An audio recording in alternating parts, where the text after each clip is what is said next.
31 décembre oblige. Voilà l'une des artistes que vous pourrez entendre tout à l'heure à Times Square à New York. On en parlait à l'instant avec Philippe Gassot. New York reste une destination très prisée. It's gonna be alright, 'cause the players gonna play, play, play, play, play, and the haters gonna hate, hate, hate, hate, hate, baby. I'm just gonna shake, shake, shake, shake, shake, shake it off, shake it off. Heartbreakers gonna break, break, break, break, break, and the fakers gonna fake, fake, fake, fake, fake, baby. I'm just gonna shake, shake, shake, shake, shake, shake it off, shake it off, shake it off, shake it off.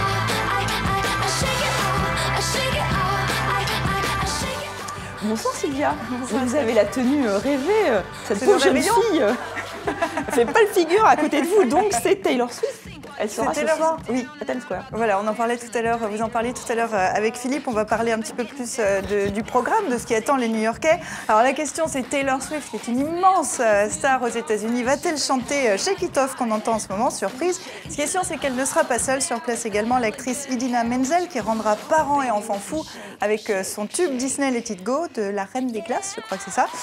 Mais aussi OAR, American Authors, la chanteuse mexicaine Alejandra Guzman, Florida Georgia Line, etc., etc., etc. Concert, donc. 1 million de personnes attendues ce soir sur Times Square et près de 200 millions d'Américains devant leur poste de télévision. Et puis comme il fait froid, comme ça ils pourront au moins danser. Alors Voilà. 2014 s'achève. Quel serait pour vous le meilleur album francophone, celui à retenir? Chaleur humaine a été le succès français de l'année et Christine and the Queens, une des révélations musicales de 2014, 135 000 albums vendus. Héloïse Letissier, de son vrai nom, 26 ans, elle est jeune, a laissé entendre qu'elle s'était remise au travail pour le prochain. Il faudra suivre ça de près en 2015. En attendant, le succès est au rendez-vous avec une tournée qui affiche déjà complet entre pop, électro, texte branché et littéraire. On réécoute, je vous le propose, le titre Saint-Claude.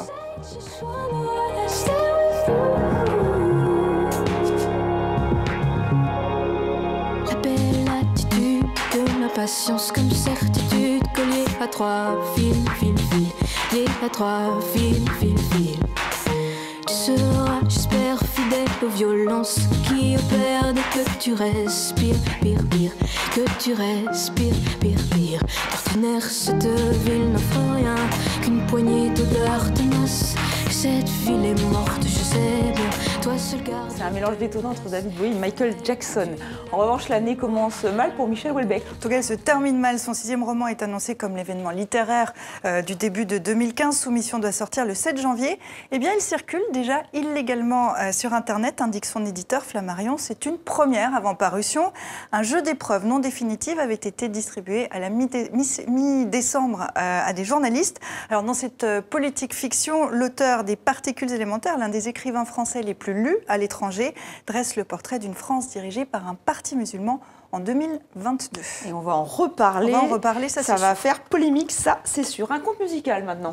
Le Château des pianos aux éditions Sarbacane, c'est le 3e livre de Pierre Créache, homme orchestre. Il est l'auteur du texte, le dessinateur et le réalisateur de la bande-son. Son univers est poétique, subtil, allusif. Une jolie histoire pour terminer l'année. Le mur d'enceinte d'une imposante propriété du bar à la route. Rémi le longea jusqu'à une grille de fer forgé entr'ouverte, encombrée de hautes herbes sauvages. À l'intérieur, un grand parc et un vieux château. Alors Rémi, c'est le héros de l'histoire, un petit garçon qui est pianiste et qui va fuir un concours de musique parce qu'il a le trac. Et donc il fuit dans la campagne.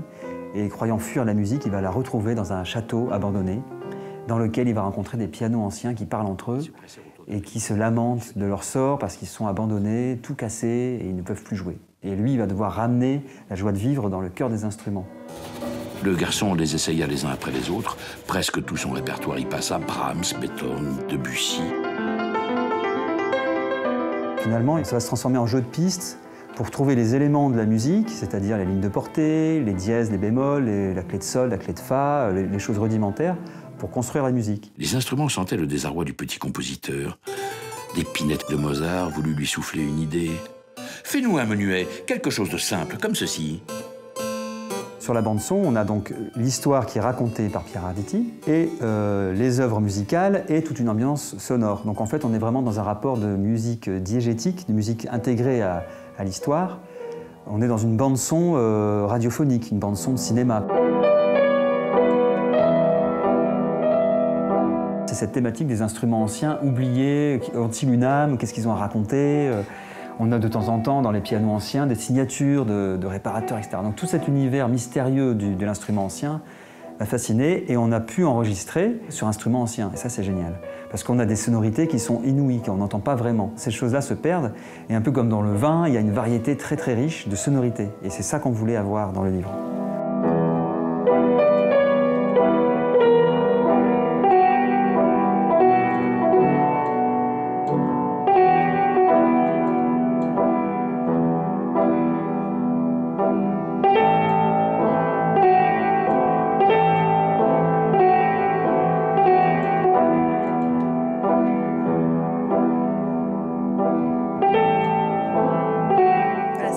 Château des pianos aux éditions Sarbacane. Merci Sylvia, à l'année prochaine. À l'année prochaine. Demain donc, je vous laisse aller danser à Times Square.